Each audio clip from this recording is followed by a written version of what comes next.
to the presentation. Now we come to calculus, the role of calculus in deep learning machine learning. So here these notations that are crucial for applications. So first is graded, maybe you know, just take partial derivatives, first order. And then if we have function f from Rn to Rm, then we can take gradient of each of the coordinate functions, and we get the what called the Jacobian function, Jacobian matrix.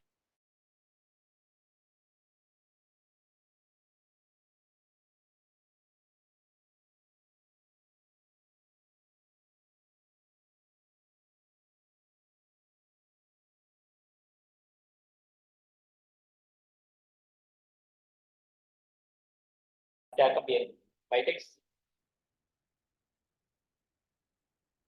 So first of all, if we want to show F1 system equation F1 equals dot dot dot Fm equals 0, we can consider F1 square plus dot dot dot plus Fm square.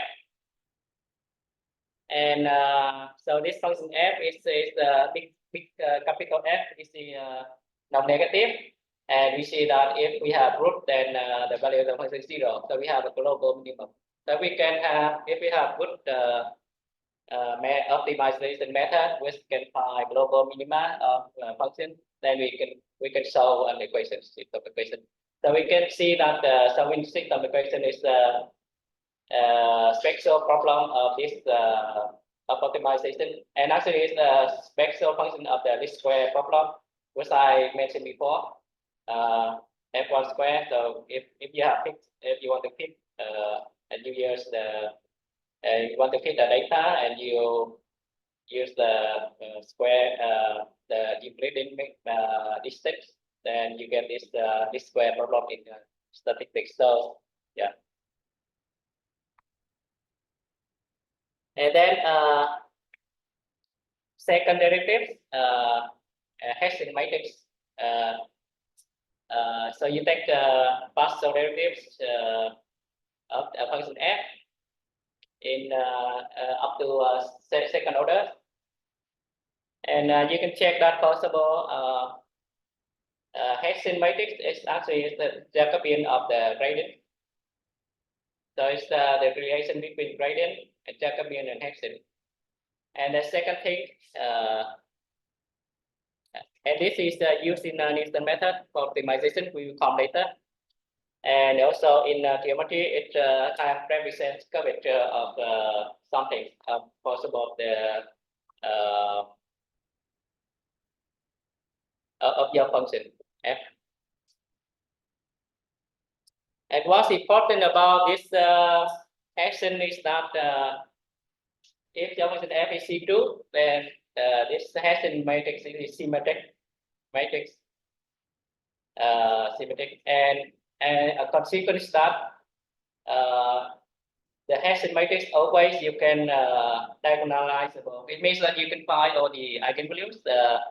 Each eigenvalues have eigenvectors have diagonalizable. So and all the eigenvalues are real. So it's important in possible you analyzing the behavior of Newton method, or even a Hessian matrix. It also important even if you only want to use gradient descent, then knowing the Hessian matrix is also good to analyze the behavior of gradient descent method. Even if you only care about first order method, then Hessian matrix is also important. And you can also use higher derivatives like third order methods and so on. And actually, there are people who try to do this, like Nesterov, if I remember correctly. So he had a new method called the fourth order method. But as far as I know, this new method it has no advantage compared to second order method. So it's very and also one thing is that in practice, if you want to apply to higher dimensions, If you have higher derivatives, then you need to do more calculations, and it may be impossible for you to do. So you need a balance, and also, as far as we know, then high derivatives they don't have any real advantage compared to first and order second methods. Okay, yeah. So for calculus, I have only this. Yes.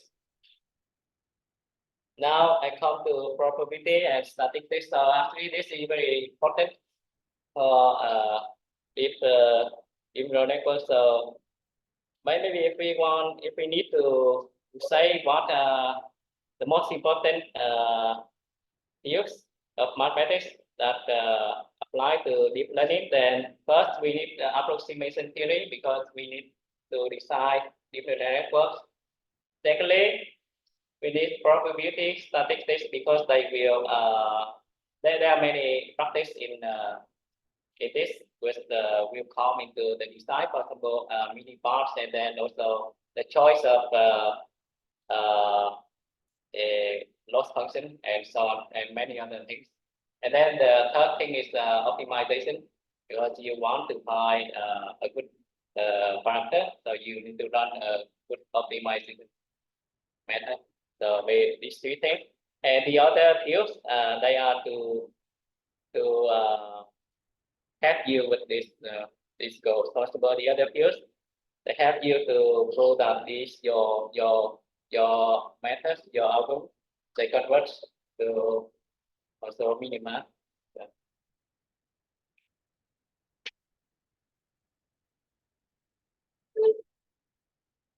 And this is what I said before, that we don't have any theory that can always believe correctly if there's a pattern in the picture or not.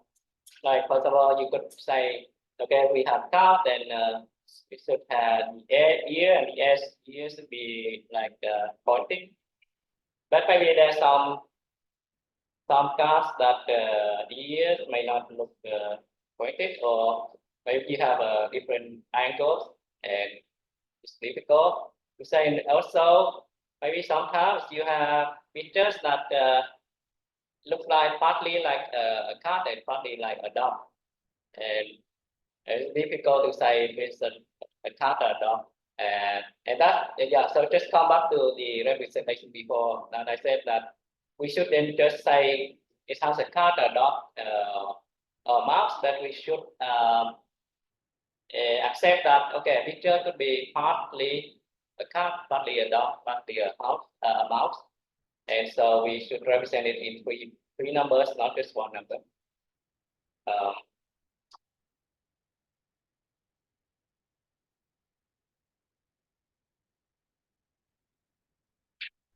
And what is different from machine the approach of machine learning and deep learning to theoretical model? So theoretical model would be like a human. Okay, you see pictures like cat, dog, mouse. But then machine learning, deep learning, they don't work like that. Okay, they don't aim to like always correct or always. They don't do that.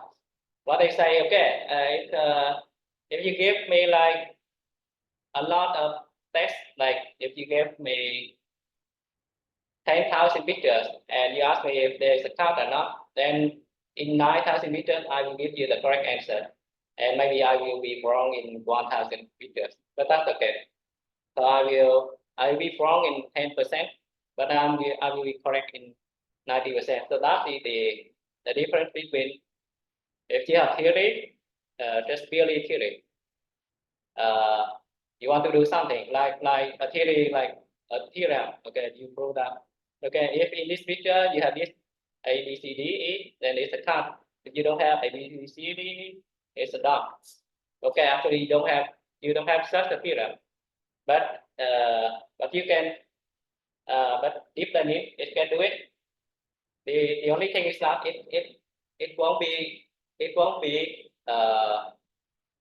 able to do this 100% correctly. It only can like 99% maybe.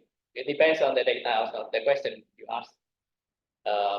And also it's Yeah, but you need to accept it because this the best we can do. And actually, for humans, maybe sometimes we also have mistakes, right? Maybe sometimes maybe we are tired and then we say, okay, even if stop, we think, okay, the top or something. Or maybe sometimes it's very difficult to say with the dog part because may have some pictures from a dog and some pictures from top. So you need to accept this. And this actually is, later we will come to this because a consequence that machine learning deep learning alone. They cannot do mathematics. They cannot do logic. Okay, you could decide some very simple question and then they will do wrong. I will come later. But yeah, so this and so what? So also a consequence that if we aim for something that for this to be accurate, to be like decided, to be precise, is not important, then machine learning, deep learning is good. Possible, you want to create some art. For art, then there's no people will say that okay, this what you wrote here is not it's not a picture of like possible a plan, but you can say okay, this is my abstract, like this abstract. I mean like Picasso possible. You say okay, I follow my I follow the abstract way. So you need to imagine, and then so that's why deep learning is very good in art because it could get more. Actually it could get more ideas than us. But coming to precision, then it worse than us. So this we need to maybe this is the most important thing you. If you don't know anything about deep learning, so maybe this is the most important thing to remember. That if you hear someone say that okay, they have some AI and it's only deep learning and it can do like mathematics, then okay, you could. I think for all the cases, you can say they're wrong. Okay, what maybe they just want to advertise or something. But, even for pictures, for pictures, usually deep learning are good, but it's good, but there are ways very easy way to modify, and I will come later and we about this. And so actually, in classical machine learning, like we have those like decision trees. So decision trees, you have a tree, and then you say if this condition is satisfied, then we have this conclusion. If not satisfied, then you have this condition conclusion, and you could go more down the tree, or you have something called random forest. It's kind of a collection of trees, and we do something with this. And they are good for tabular data, for example, in medical data. Usually you have data not. Then this actually they really good, and before this test, they found that deep neural network they are not as good at this these disease trees and random forest. So if you have, so it depends on the kind of data. So if your data tabular data, then maybe you can try to use these simple tools first before you go to deep neural networks. But of course, for other data like language or pictures, so on, then we need deep neural networks. And yeah, so here I just have an abstract statement of this application that we discussed before. So say we have some deep neural network, we don't know what, but assume we have one, and they depend on the parameter alpha, and because that the alpha here depends on the linear maps and not depend on the nonlinear maps. Nonlinear maps you already you can choose, but you already have. And these alpha they come from the linear maps. And then you have a set of a data set called I, and then the first the simplest way to construct some you choose a metric D to compare between your correct data with yx, possible in the case of dog, cat, mouse, and you use the one hot vector, then yx will be 1, 0, 0 or 0, 1, 0, 0, 0, 1, and your fx alpha will be a triple three numbers x, y, z, and x, y, z are always bigger than equal 0 and the sum 1. And then you need to choose D metric. So it depends on the kind of the question you want to do, that you choose a good thing. And then what else? So we have this function, and it depends on your parameter alpha. So assume that you already chose your neural network, you already chose your metric, then you have this function T alpha. And what you want to do? You want to do is not, you want to minimize this function with alpha. Okay, so this where optimization coming. And as I said, in general, we cannot solve this problem.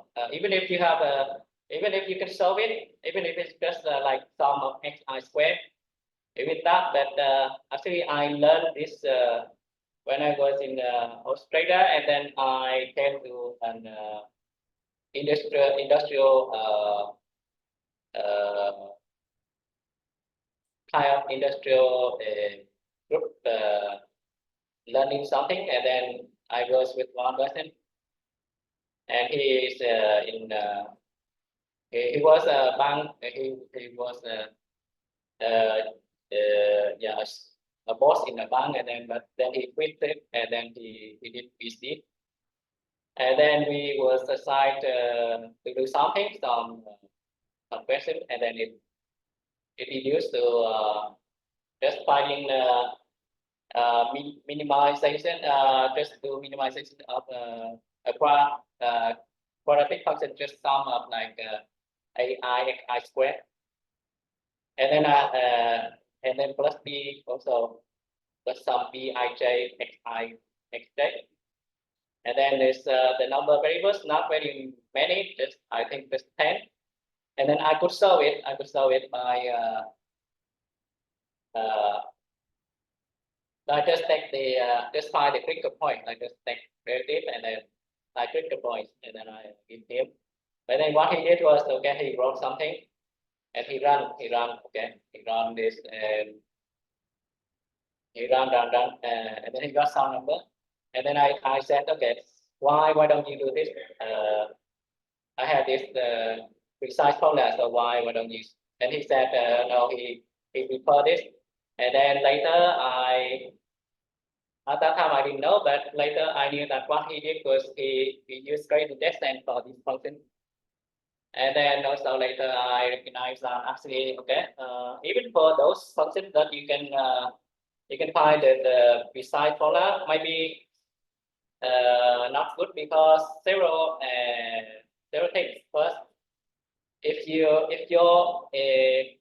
dimension very big, maybe the formulas of the precise solution will be very complicated, and you cannot find them in good time. And secondly, maybe the precise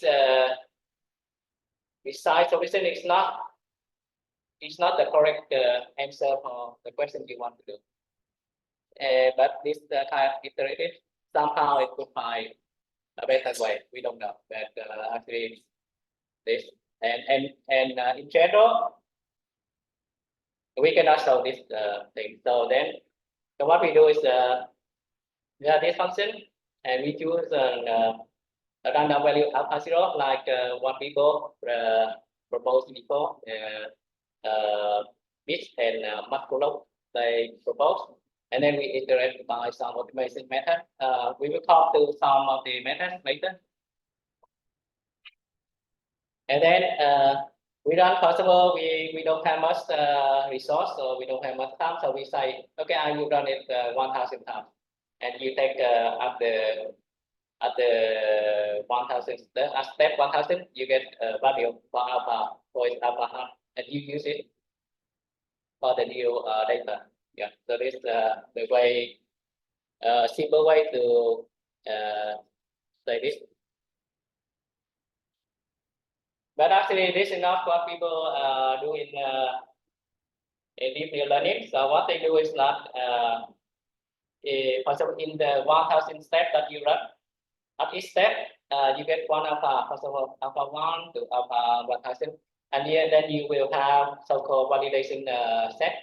So you have another set, and you put the alpha 1, alpha 2, alpha 3, alpha 1,000 into this, and you find which of these values are the best one, and you choose this later. So this, and somehow it works. We don't know why, but it works well.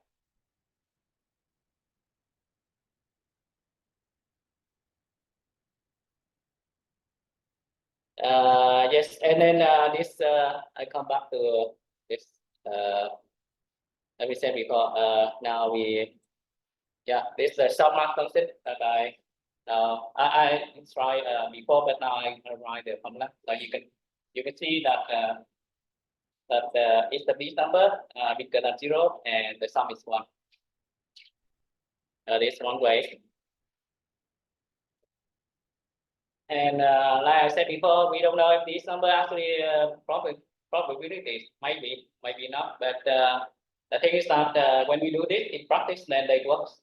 So anyway, at the end, what works is what's good. Yeah, it's not work.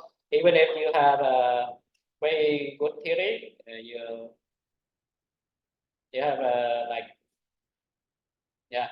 But if it's not work, then it's not work, so it's not good. And then coming to the question how we choose the metric D. So there are many ways possible. The simplest one is to take the Euclidean distance, just the sum of xi, yi minus yi half squared. Take the sum, so that's the simplest one. But maybe does not work in.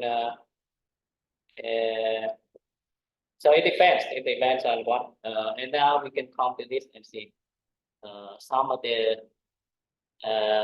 cost function, which is the D here, and what they good for.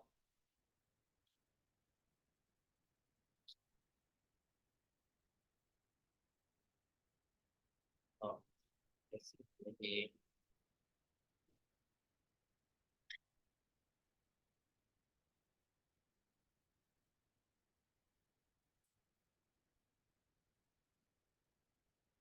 Yes, yeah. So here, see some functions. So you can think about loss function like a way to measure the difference between the correct value and the value predicted by your neural network, and you need to choose one good one. And from experience, people have something like mean square error, which is L2 loss, just the sum of yi minus yi half squared. And they say, so they have something like this. Okay, is it applicable for classification like a cat, dog, a mouse? No. But is it applicable to regression? Yes. Yeah. So that's one. And mean absolute error, L1 loss. L1 loss is just the sum of the absolute value of yi minus yi hat. Yeah, so these are simple, but you can also put some coefficient before. And then the loss entropy, the loss cross entropy is just minus of yi. Let's see, it depends. Minus yi hat log of take log yi over yi hat. And then yeah, so there's many other things. And then you can check. Maybe you can look up this the precise definitions of this in here. For example, here, where, and this the sum, and I have multiplicative one.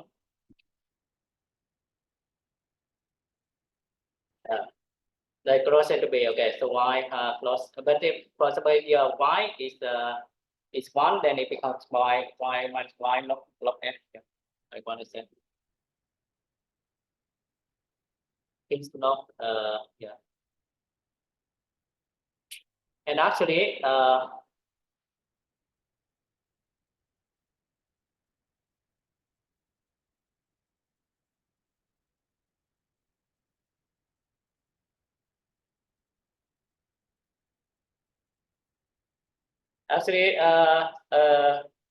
topic in statistics with can help you with this maximum likelihood estimation. So it somehow give you some good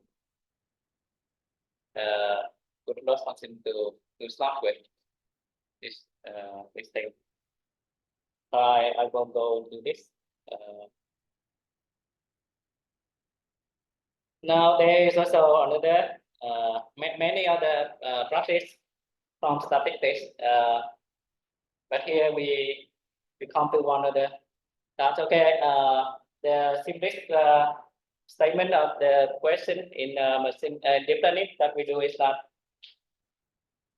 we take the sum of the difference of the whole data set, and then we try to minimize this. But then in practice, this one not good. Yeah, this one not a good way. And maybe there could be some explanation, but I think we don't know precisely why. But then a better way that people actually use in deep learning is to use mini parts. So what happens is that you don't use the whole data set I, but at each step you use a small data set I1, IF, and you may assume that all of them have the same number of elements. For example, you could have data set like 50,000, and then you divide into 500 mini parts. So each mini part will have 100 elements. And at each step, you use one of these mini parts in your function. So first of all, the first step, when I run this optimization, actually the first step I will run with this T1, not T. And then the second step I run with T2, and the next step Tm. And after we done with this after we done with this division into these mini parts, so we say we finish an epochs, and then we can run again. For example, you could say I want to run 200 epochs. Like, so this is usually what people do. And maybe if we think about this, why this is a better way? So I think maybe this is just maybe one explanation, because your so what the goal here? The goal is that you train some neural network, and at the end, so you train meaning that you choose a random value and you run some optimization and you get the alpha hat at the end. So at the end, what you want is that when people give you a new data, you'll be able to predict it correctly. And this way of dividing into mini parts, it gives you more variations. But its variation you can think like it represent something similar. It's a bit I1 and I2, something similar, but also something different. And in this way, when you divide into mini parts, it helps your neural network to expose to this variation, and then at the end it will be better when you want to predict something very new. Possible if you have 50,000 data set. If you only use the whole data set, so you have only one function, one cost function. But now if you divide into like 500 mini parts, so how many ways you could have? 50,000, and then you choose 500 out of this, no, 100 out of this. So you have the combinatorial number C, 50,100. So it's a very big number. You have many different choices. So you expose to many different variations, and it would be, yeah, it could be better. Why it could be better?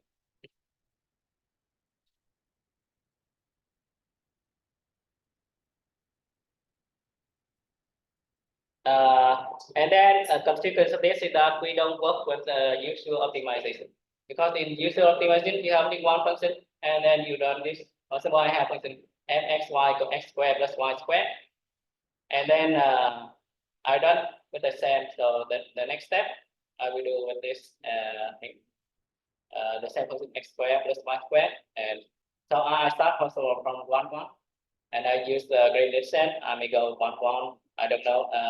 Maybe 1 1 go to 0.505 and goes on. And then it converts to 0 0, which is the minimum.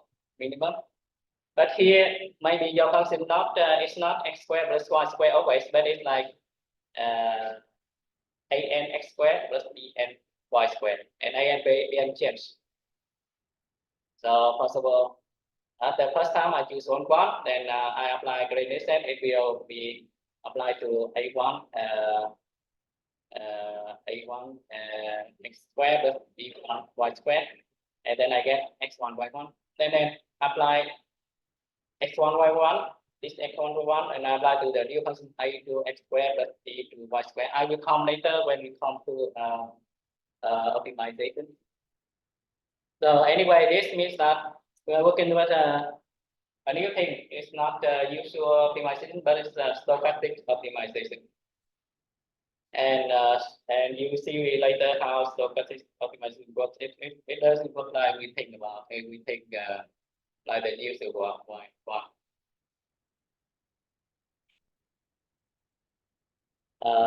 Okay. So now let's see. Still have this, and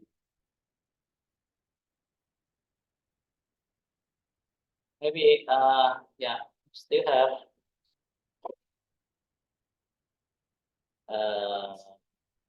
30 minutes, and let's see. Maybe I can come back to some of these papers. I will go into more detail, and then can talk. So it may be better. Now I may open this this paper.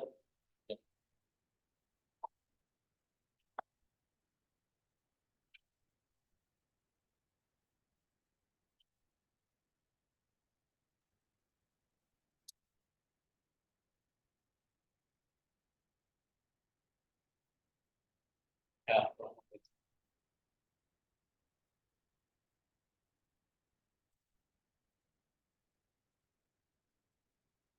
Okay, so while I'm waiting, let's see open.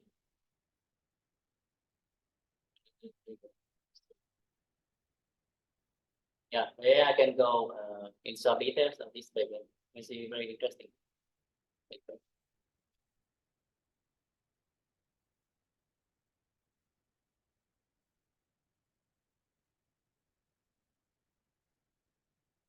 Yeah, the man who tried to redeem the world with logic. So it's good. So this one wants the bit. So he was considered as a genius, but then at the end, because he has some problem with the one who sponsored him, so then he became disappointed, and then he lost his interest. So he was poor, and he was living on a street. But then he's very smart. So so one time he was bullied by the kids. So he was only 12, I think.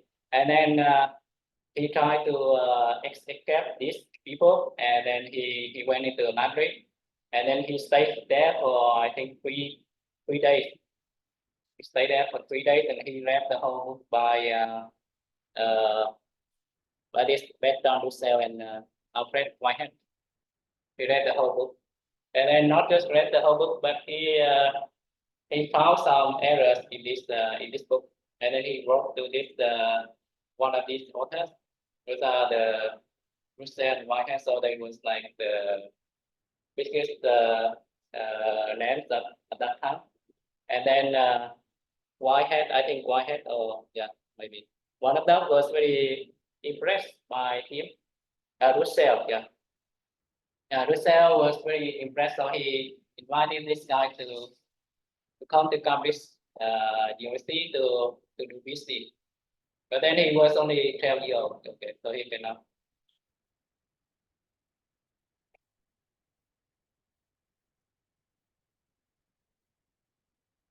And then this Warren McCulloch, so he's a biologist, and he's in opposite to Walter Beach, so he's very rich, and he has everything. So if he wants to study something, he has everything. Yeah, if he wants to, and he's kind of he doesn't concentrate in anything, but he tries to have a very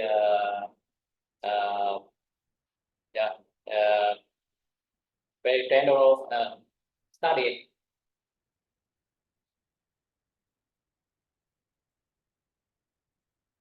And then he wants to understand how the brains work, how the brains work. So then he yes.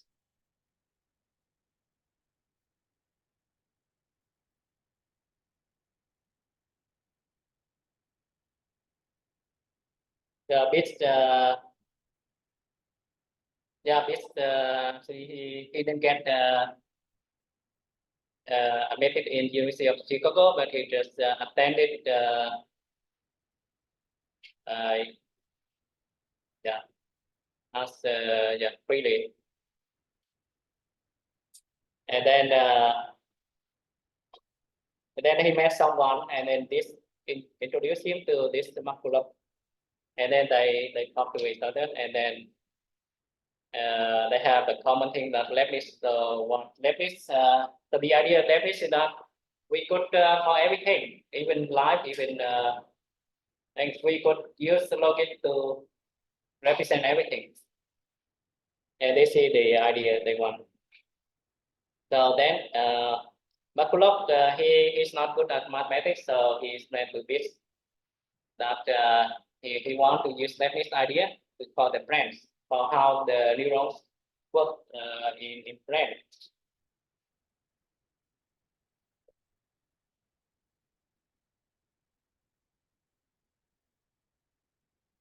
Yeah, so this is an important sentence here. So he knew that the cells in the brains, they only fire if they meet minimum threshold. So if they meet this, they fire. If not, they don't fire. So yes or no.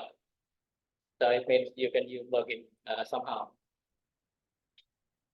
Yeah. So this, yeah, either the neuron. Yeah. So he realized this proposition. So this is what I studied before.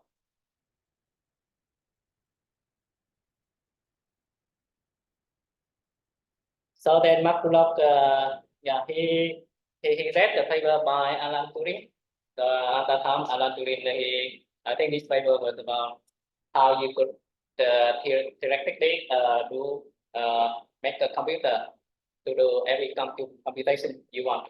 So universal computer. And then in Markov, he thinks that okay, the brain is just like a computer.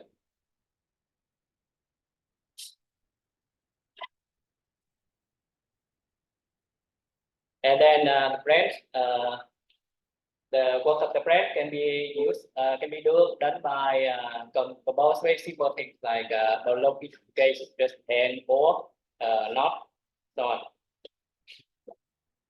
And then this is very good in mathematics. So and because he could understand this book by which was a very big book by Russell and Whitehead in just 3 days. So I understood immediately what's going on, and then they discussed together.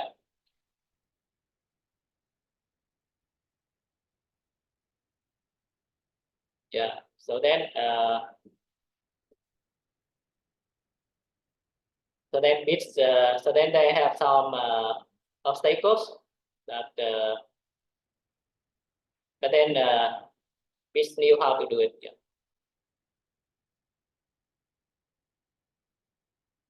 And then the thing is that after that,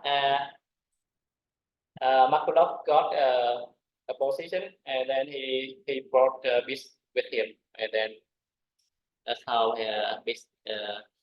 And then they said that Bits is like among like Ron Newman and so on, and he's recognized as he's recognized very highly. And this idea of the logic gates for neural networks, they are also used later in designs of computers by Von Neumann. And then it said about like they tried to do this and they had some success, but then they when they did experiments with the let's see, yeah. So I said here, so Bits met Von Neumann, and then Von Neumann already was impressed by Bits. And Wiener, maybe you know Wiener. Wiener is a famous physicist, I think, mathematical physicist.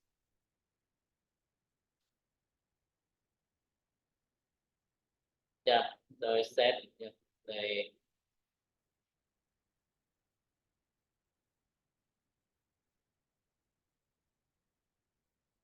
Yeah, so you can see this.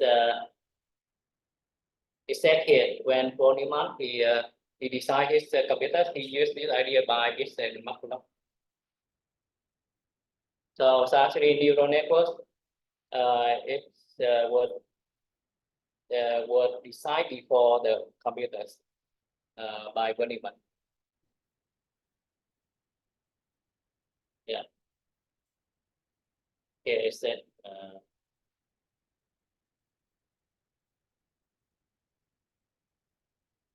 Yeah, so Neumann suggested modeling the component of the Bits and Markov's neural networks.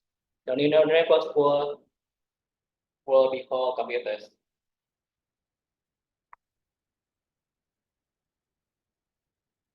But then then after that Bits okay. So he when then he came to MIT. Then he became professor there.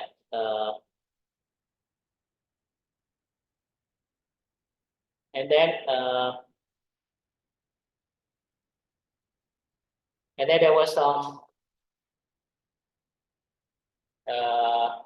some conflicts between Bits and Markov and the wife of Wiener, because she doesn't like these two with because maybe they took too much time from Wiener, and so she just devised some whole story, and then after that Wiener just said okay, let's say he doesn't want to do anything more with Bits and Markov, and that was the beginning of the downfall of Mitch, because he was homeless and he was not happy with his family. So now he thought that okay, Winner could be his like father figure, but now Winner rejected him, so he felt very disappointed, and he doesn't want to do it anymore.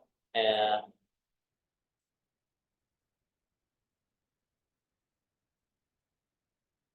then they did some experiments with the frogs, and they found that okay, these frogs they don't accurately correct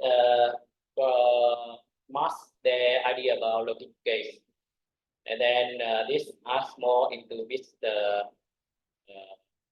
impression that okay, first he lost the Winner, and then now his idea about logic gates also he seemed not good for this. And then after that he just he drank a lot, and then he didn't work, and then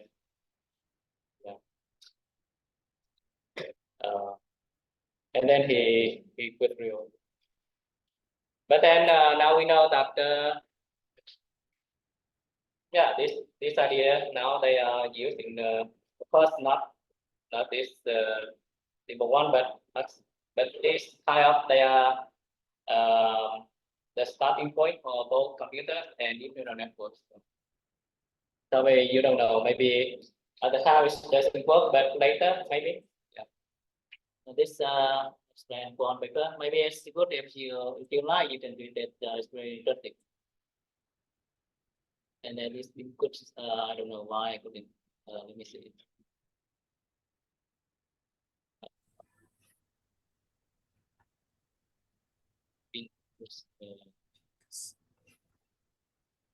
Let's see.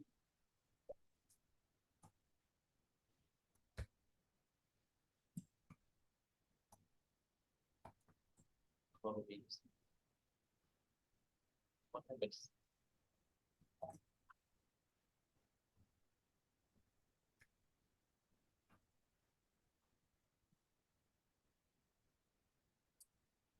Okay. Yeah, I don't know why I cannot download it here. Hopefully we can. But anyway, I can. Okay. But anyway, you know about this this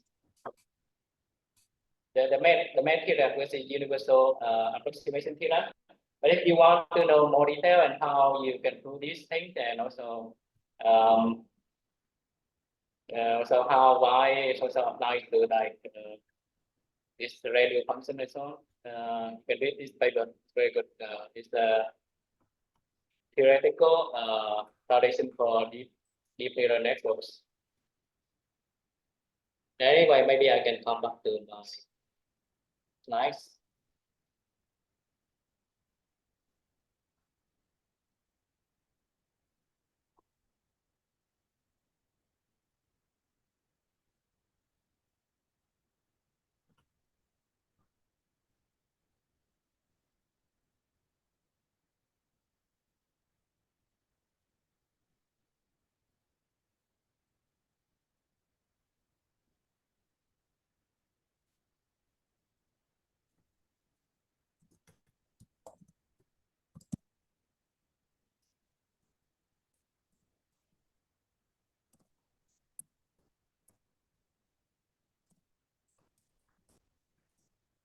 Yeah, so we come to linear algebra in the deep learning machine learning, and you can see this picture is represent what you are what the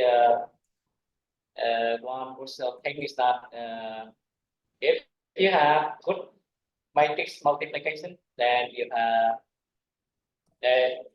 it's good for it will be helpful for your machine learning or deep learning models, and you explain why.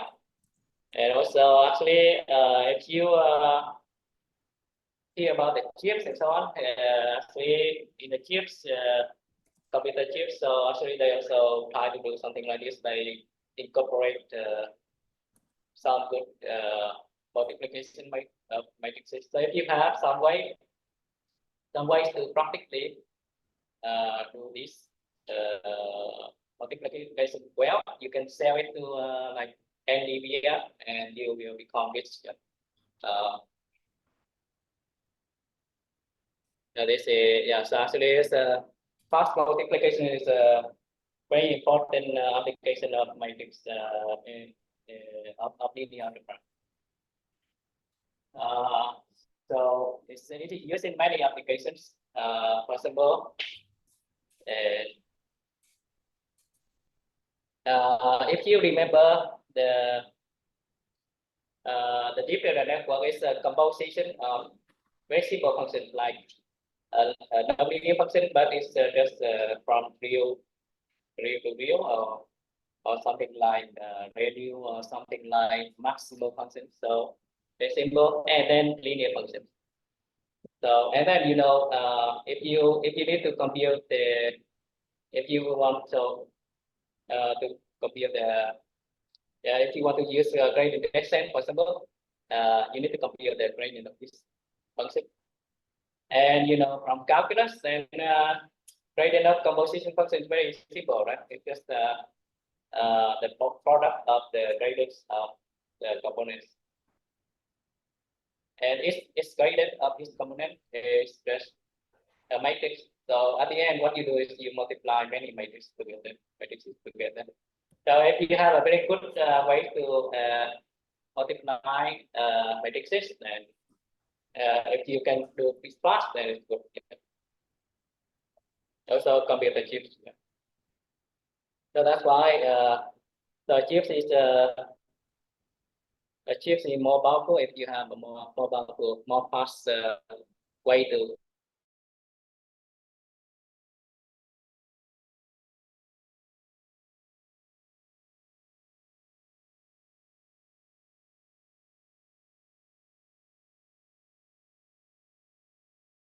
design chips, and they want to, and one of the things is to put in very good fast how you do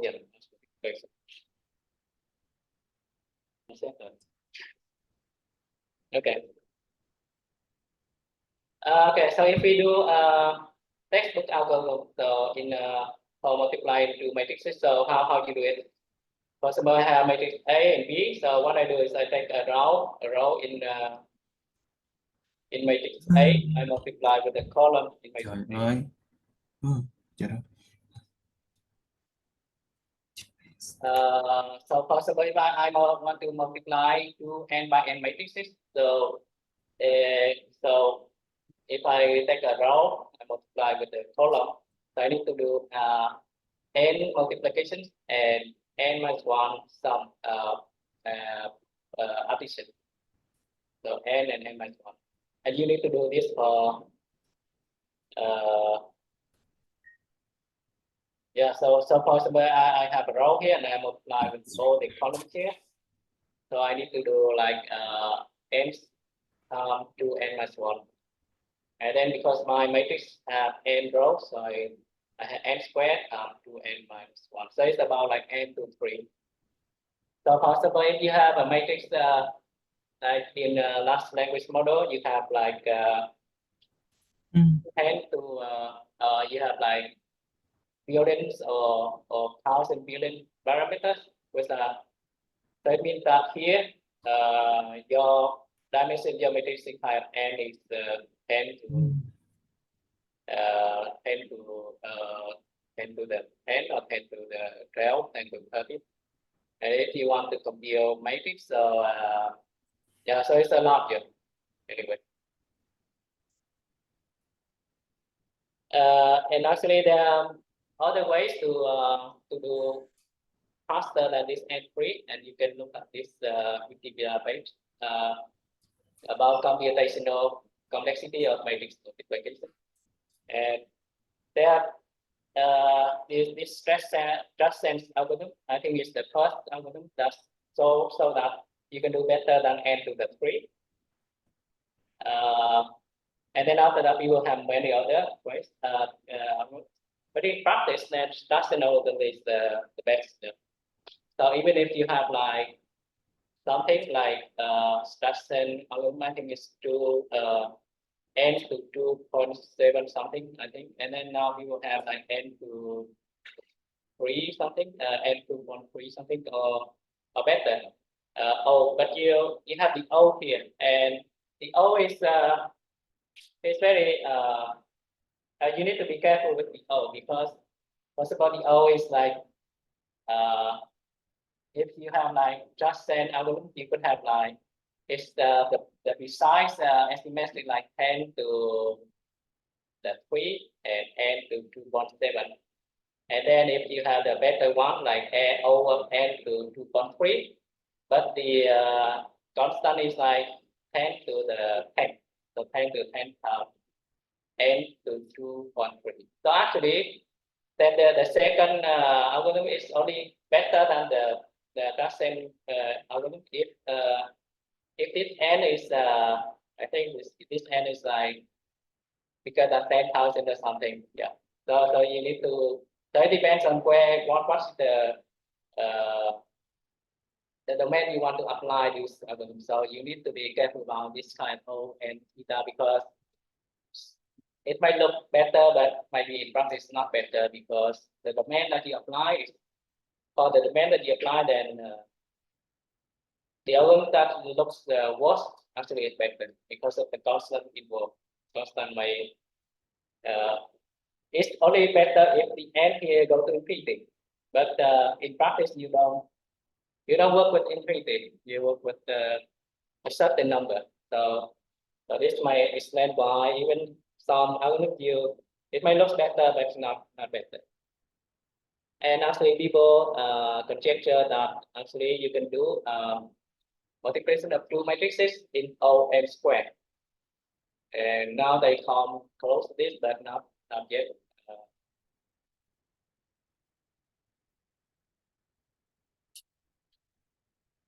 And then in the same Wikipedia page, you can see this. Also, this result by Justin, and he proved that finding inverse matrix and finding and doing Gaussian elimination. So if you want to solve like AX equal B, and so one way to do is to use Gaussian elimination, and then he proves that it has the same complexity like the multiplication of two matrices. And finding eigenvalues, you can there are many ways to do it, but one way you can think about is like a root party problem. So you just find the characteristic polynomial of the matrix, and then the eigenvalues just the roots of this. You can have good methods to find root of the polynomial, and you can find eigenvalues and eigenvectors. But of course, in practice, it depends on what problem, and there are many ways to do this also.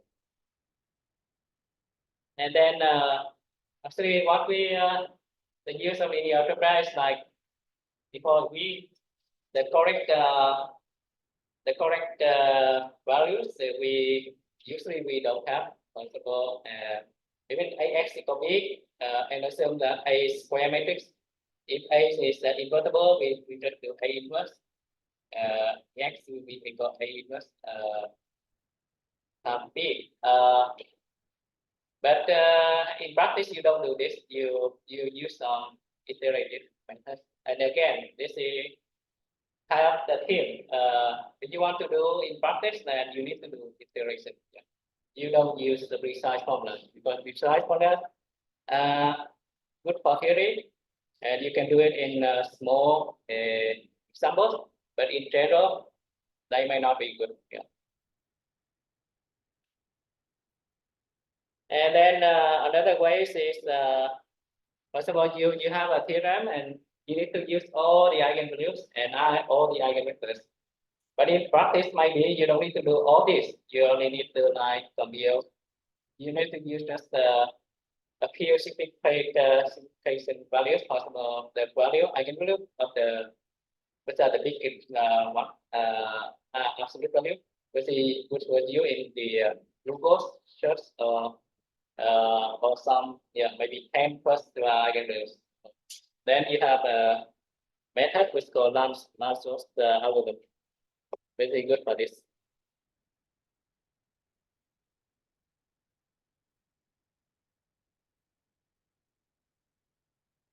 And also linear algebra is intimately related to optimizing a quadratic function like sum ij, xi, aij, xi, where you can assume that this matrix aij is symmetric. Why? Because this symmetric function, so you can diagonalize it. Method you can choose, you can change the coordinates and you can write some j, some j and j squared. And then you can look at this function. Maybe also some plus some bi. And also in classical machine learning, in particular in unsupervised, maybe you hear about like supervised algorithm, like the way we discussed before about how you classify an image into like a dog, a cat, a mouse. So that's the supervised. But unsupervised, you don't have this. Then usually people use something related to quadratic function, and quadratic function just linear algebra. Also linear regression or support vector machine or VCA analysis. So you hear about this. So actually they are just linear algebra. And or you also have like they call the cluster thing. And cluster thing also is like this. You try to use some linear subspace to separate your data. So whenever you have linear, you use linear subsets, linear subspaces, then it's linear. So actually many things in machine learning, you use linear algebra directly. And you can, if you want, you can look at this. So for some principal analysis, one part is you consider the first eigenvalue, we see in the Google algorithm. And also it's important in non-classical machine learning. First of all, like we saw before, if we want to compute gradient, we need to multiply matrices. So that's one thing. If you want to work with Newton method, you need to take inverse of the Hessian matrix. I will come later when we come to optimization. Or there's a method for this Bakar-Newton method, or also a method by Nesterov and Polyar for the cubic regularization. They also use this type of eigenvalue, eigenvector pairs of Hessian matrix. Or if you want to analyze the behavior of gradient methods, then you can then Hessian knowing about the size of the Hessian matrix can help you. I will show you one shot here now. You see in one of my triangle with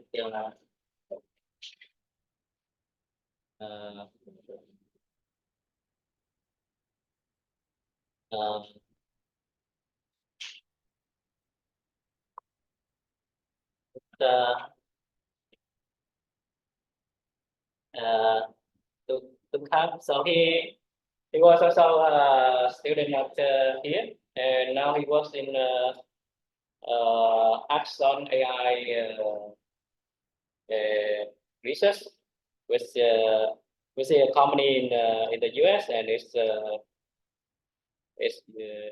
working on using this in to possible to make cameras for police cars, so something like this. And this theorem I can show you where we use this, where this understanding this Hessian can help you.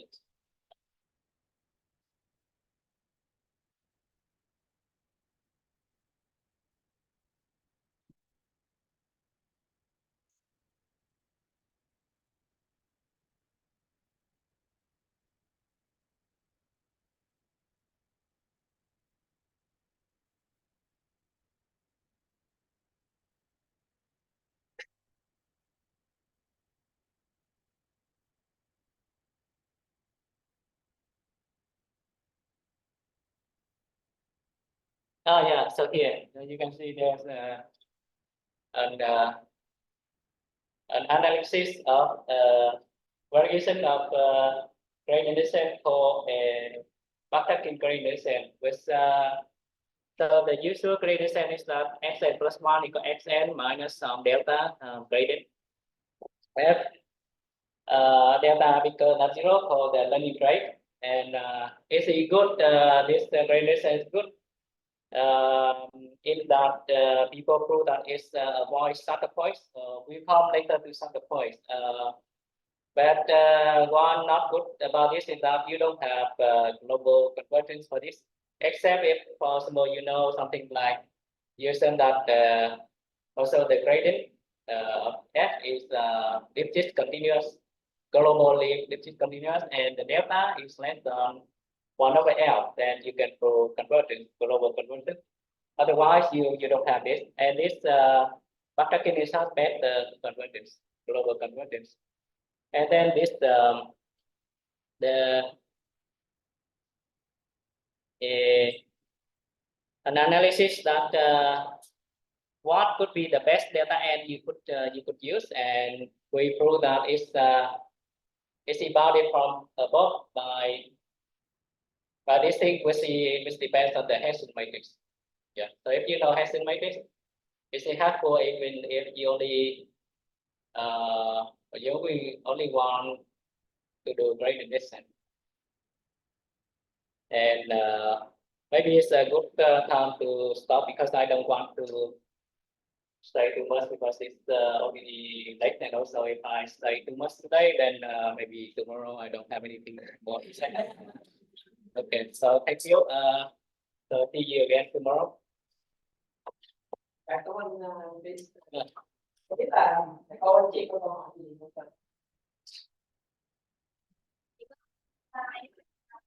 Slide. Được rồi.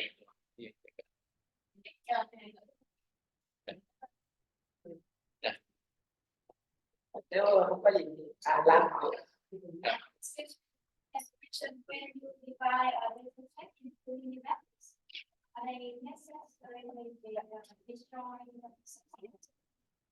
So they must be destroyed. Yeah. You divide randomly. Suppose you say you want each mini part to have 100 elements. So somehow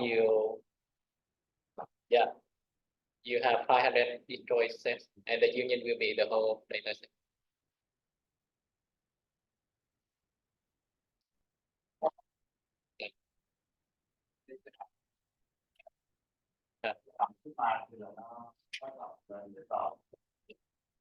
Nhưng mà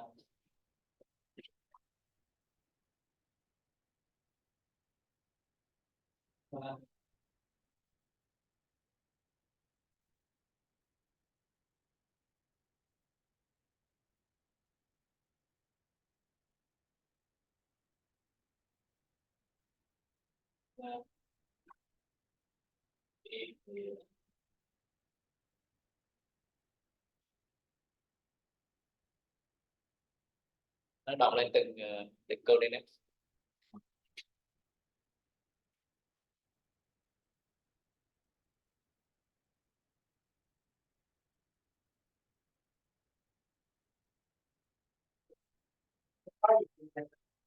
cái buổi đầu tiên mày cảm ơn em tin Cảm ơn mọi người. để anh gặp tôi đó chị mày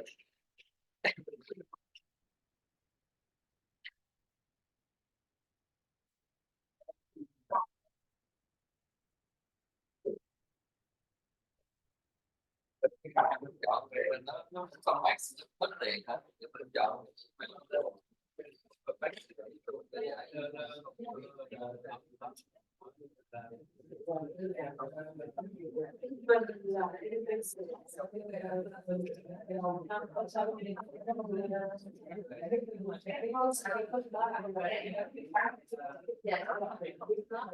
cái cô nào làm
để cái chuyện này nó sau em muốn mọi người có thể sau có cái gì